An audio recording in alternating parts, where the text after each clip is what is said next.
Alam nyo, minsan mahirap yung ganito itsura mo tapos nakatira ka sa BGC. Lalo na ngayon, no? Yung nabalitaan ng mga tao na may mga nagaganap ng hablutan, snatcher, may mga snatcher na, may mga tirador na sa BGC. Tapos namamasyal ka, ganito itsura mo. Kaganda po ng kutis ng tao rito, no? Papansinin nyo, talagang talaga rito, alta syudad eh.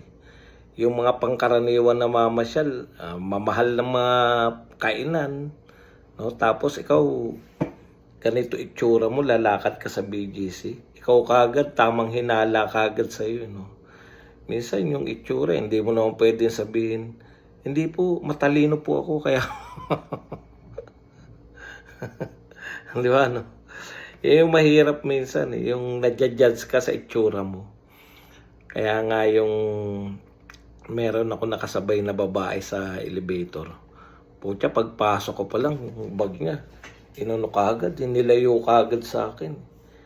Napaka-awkward na parang dahil ba sa itsura ko, te, gagawang kita ng na awkward talaga nung dalawa lang kayo tapos tinatago sa yung bag.